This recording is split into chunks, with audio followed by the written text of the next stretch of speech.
Once a professor of mine in our class said that all of you are paid exactly what you are worth. And that hurt us all so much that we were all furious. We thought we work way more than what we are paid. And how is this guy standing up there and saying all of us are paid exactly what we are worth?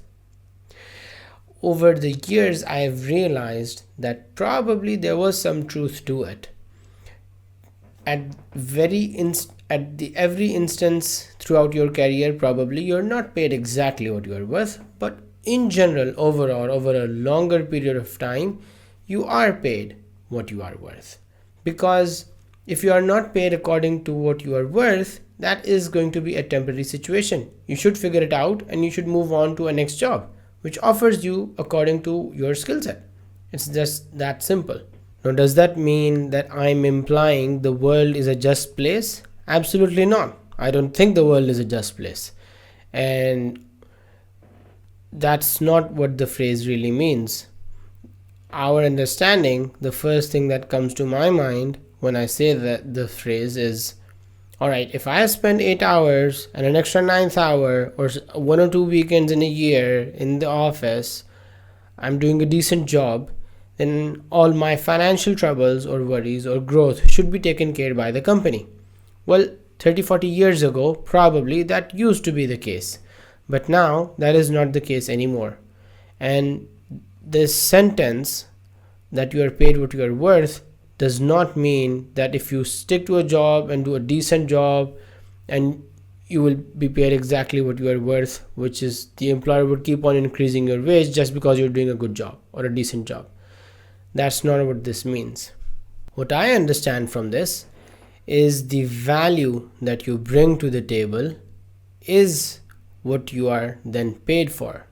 So you're paid according to what you are worth means you are paid according to the value you bring to the business. Let me elaborate. For example, someone who is earning a minimum wage, probably they might be working way harder than many of us. Does that mean that they're supposed to be paid more? It depends on the value they are bringing to the business. It's just as simple as that. Let me give you another one. SEOs, for example. Now, SEOs in today's world, probably it's a very important thing. Your social ranking is important. But then, how do you feel about hiring an SEO expert? There are just too many of them. And a lot of them probably don't deliver value. It's so hard to differentiate the value that they are bringing to the table. And consequently, most of them are not paid enough. Similarly, testers do not sometimes it's hard for testers to demonstrate the value they are bringing to the business. Now, generally, yes, we do testing and we try to make sure the quality is okay, and we do some regression and there's some testing and we do report issues, and that's the end of it. And if something skips, then of course we're gonna test everything, right? And that's all. From our part, we came to the office, we understand the application, we try to report issues, we try to meet deadlines, testing time gets squeezed, we try to do the best we can, and we go home, and at the end we are not paid as much, and we are not probably valued as much in our opinion.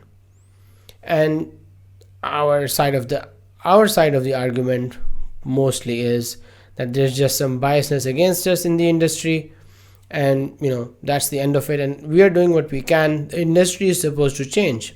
They're supposed to understand what value we are bringing, and that's the end of it. But in my opinion, testers have to spend extra effort in trying to demonstrate the value they are bringing to the business, and in a lot of cases you don't have a lot of good testers.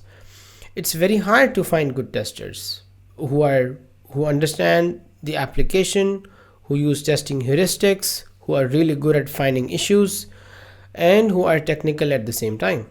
It's really hard and rare. And those testers are paid well, and they are sought out in the industry. But most of the testers probably are not there yet, and that's why generally testers then aren't paid much. So yes, in the end, you are paid exactly what you are worth, And for that to happen, instead of putting the responsibility or giving the power to someone else, saying that the industry or the economy or the business has to understand, we should take some responsibility ourselves and try to change the situation in our favor, demonstrate the value, get more technical, enable the business to demonstrate the business that a higher quality product is being out, demonstrate the amount of support tickets are reducing over time. There are a number of ways this can be done, but instead of giving them power and saying that we are powerless and just that's just the way the industry works and that's the end of it, my personal approach for myself is to take responsibility myself and try to understand how I can demonstrate the value I am bringing to the business, and that automatically changes the conversation. I know this is a hot topic for testers and almost all testers that feel there is a very strong bias against them, and I'm not denying that. All I'm saying is we need to try and look at the situation a bit differently, and instead of giving them power over us, let's take power in our own hands and try to do something with it.